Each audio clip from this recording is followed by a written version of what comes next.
If your tomato plants are covered in big, healthy-looking leaves, but you're barely getting any fruit, I know exactly how frustrating that feels. I had the same problem last season. My plants looked amazing, full, green, and growing like crazy. But when it came time to harvest, I was lucky to get a handful of tomatoes from each plant. It didn't make sense. The plants were healthy, so why weren't they producing? The truth is, when a tomato plant has too many leaves, it actually works against you. All that extra foliage blocks sunlight from reaching the inside of the plant. And here's the important part most people miss. Tomato plants only make fruit when they have enough energy left over after supporting all their leaves. If the plant is busy feeding a thick wall of leaves, there's simply less energy going into flowers and fruit. That's exactly what was happening to my plants. They were spending almost all their energy growing more leaves instead of making tomatoes. On top of that, the lower leaves were touching the soil, which made it easier for disease to spread up the plant. I knew something had to change, but I was honestly nervous about pruning. I kept thinking, what if I cut the wrong thing and ruin the plant? But after doing a bit of research and testing one simple pruning method, everything started to turn around. The plants didn't just look better, they actually started producing a lot more fruit. And the best part? It wasn't complicated. I didn't need any special tools or advanced gardening skills.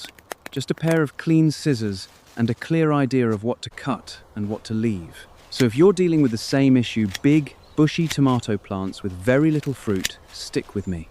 In the next few minutes, I'm going to show you exactly what I did, step by step.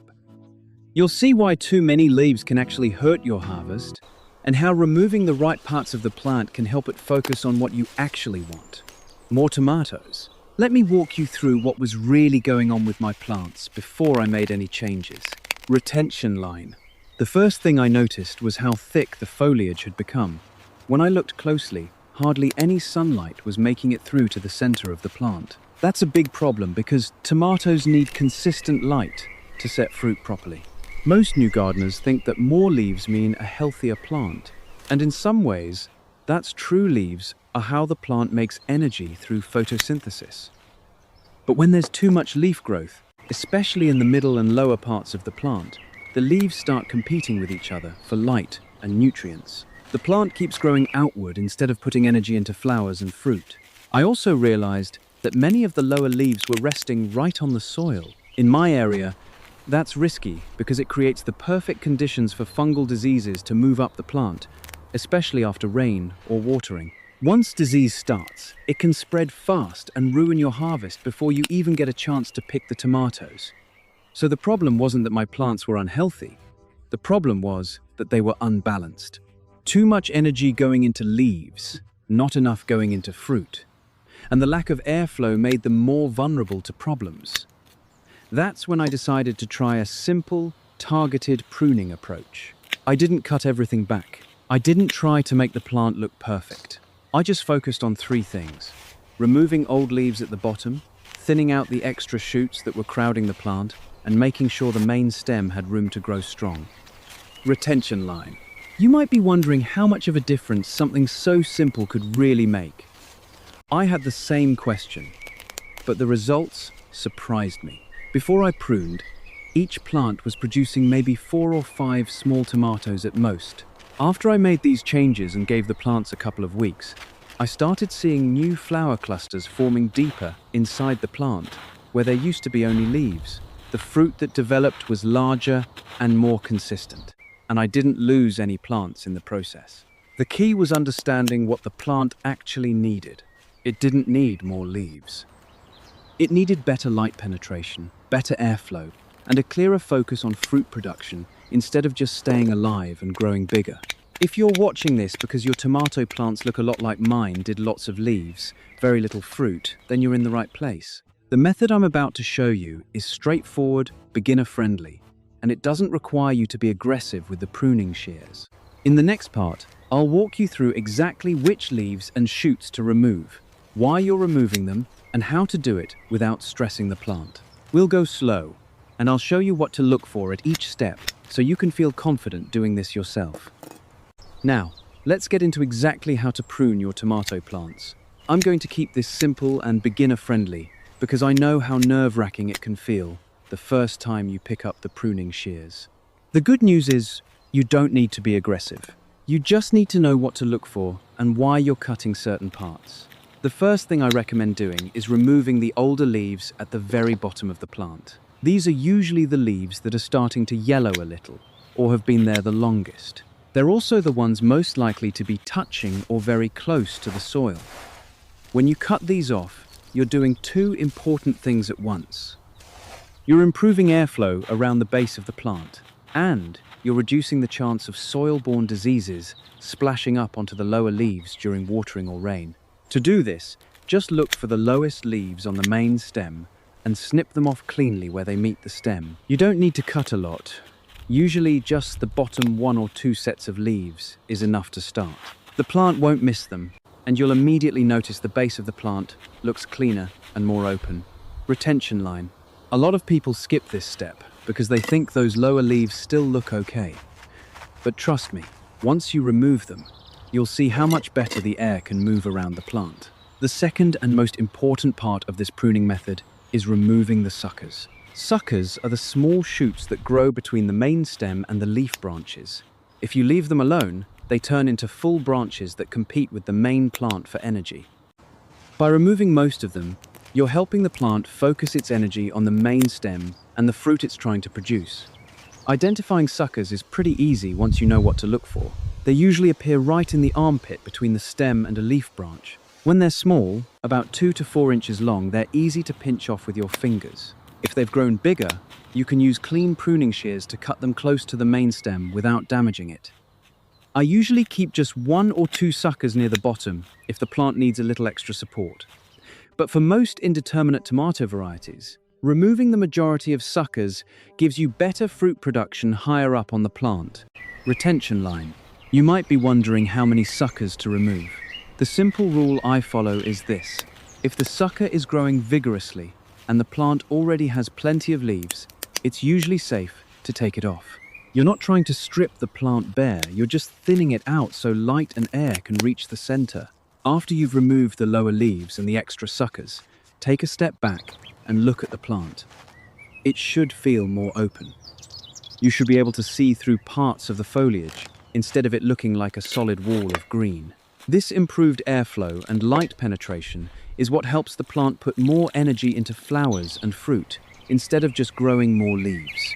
If your tomato plants are in containers or growing in a smaller space, this step becomes even more valuable. A bushy plant in a pot can quickly become overcrowded, and pruning helps keep it manageable while still producing well. One more thing I like to do at this stage is gently tie the main stem to a stake or trellis if it isn't already supported. As the plant grows taller and starts carrying more fruit, the main stem can get heavy. A simple tie with soft garden twine or a tomato clip helps keep everything upright and prevents the plant from bending or breaking under the weight of the tomatoes. Retention line. Don't worry if your plant still looks a little full after you've done these steps. The goal isn't to make it look like a perfectly trimmed hedge.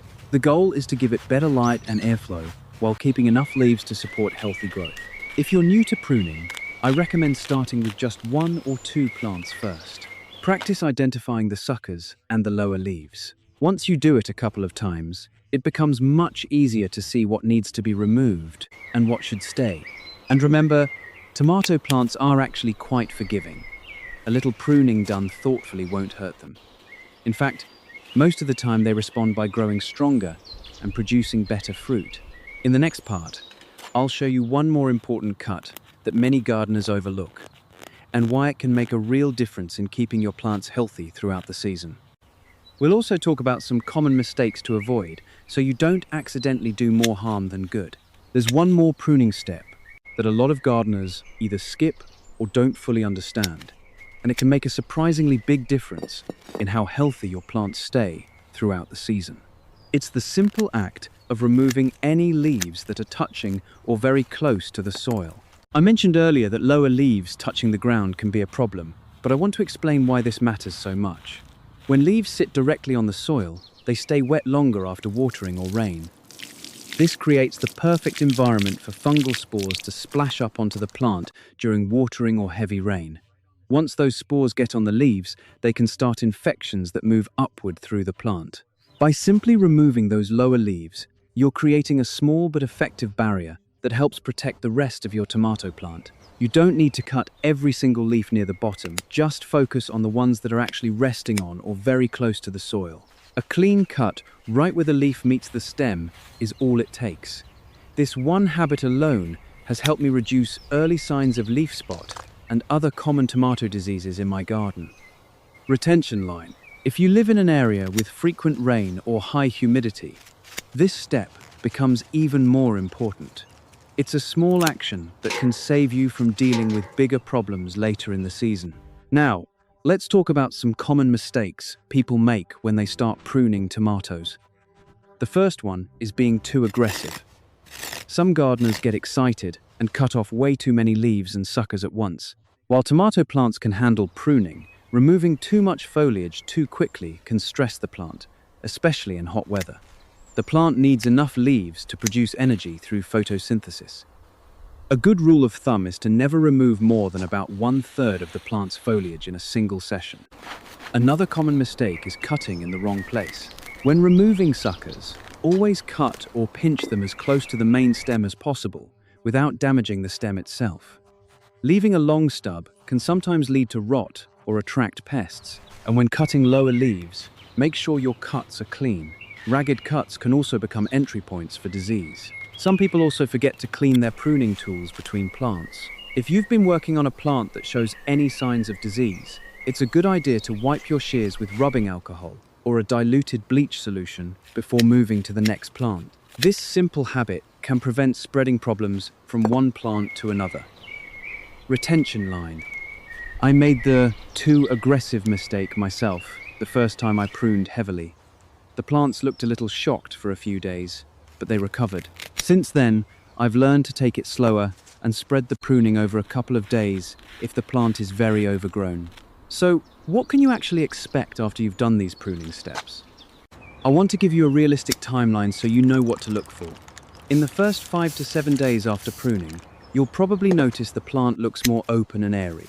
The remaining leaves will start to receive more direct sunlight, and you might see the plant perk up a bit as it adjusts. Some of the cut areas may look a little dry or brown at first. That's completely normal.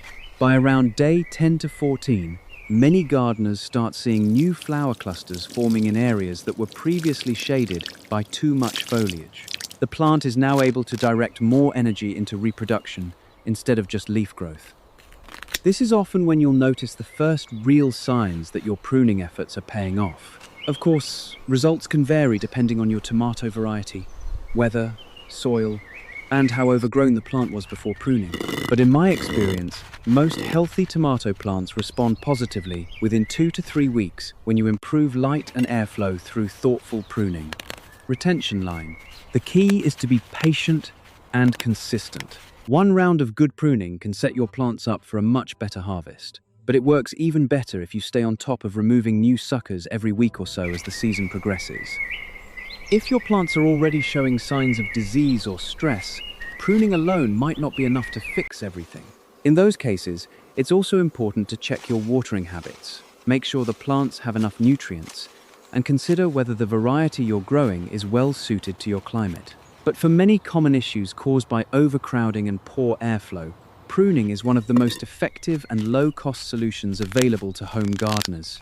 In the final part of this video, I'll show you the actual results I got after using this method and share what I learned from the experience.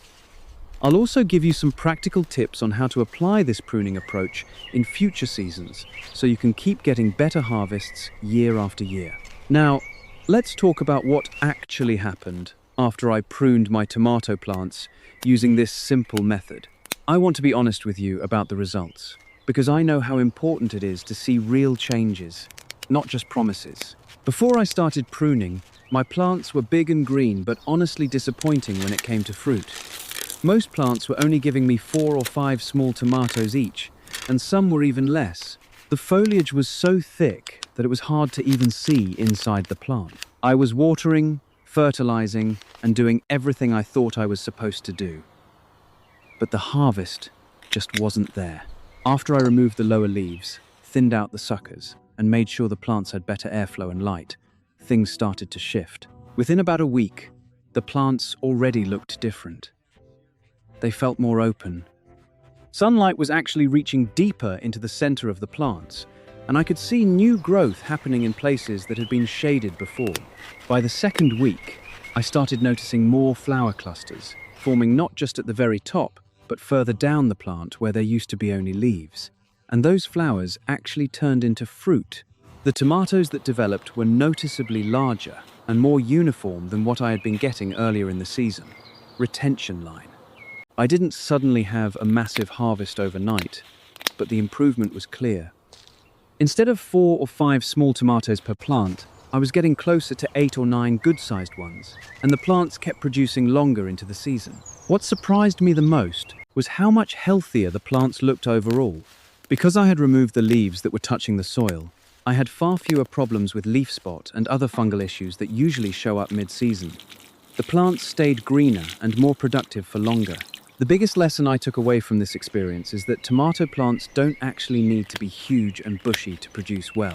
In fact, when they're allowed to grow too wild, they often put more energy into leaves than into fruit. By doing a little thoughtful pruning, I helped the plants focus on what matters most to me as a gardener, getting more tomatoes that I can actually eat and enjoy. This method also taught me that pruning doesn't have to be scary or complicated. Once you understand the basic idea, give the plant better light and airflow, and help it direct energy toward fruit instead of excess foliage, the rest becomes much easier. You don't need to follow some perfect system. You just need to pay attention to what the plant is telling you and make small, smart adjustments. Retention line. If you're new to growing tomatoes, or you've been frustrated with low yields in the past, I really encourage you to try this approach on at least a couple of your plants this season. Start small, go slow, and see how your plants respond. Most of the time, you'll be surprised at how much of a difference a few well-placed cuts can make. For the rest of this season and in future years, I've made it a habit to check my tomato plants once a week and remove any new suckers that are growing too vigorously. It only takes a few minutes, and it helps keep the plants productive without becoming overgrown again. I also continue to remove any lower leaves that start to yellow or get too close to the soil. One thing I've learned is that every garden is a little different. What works well for me in my climate and soil might need small adjustments in yours, but the core principle stays the same. Healthy tomato plants need good light penetration, good airflow, and a balance between leaf growth and fruit production.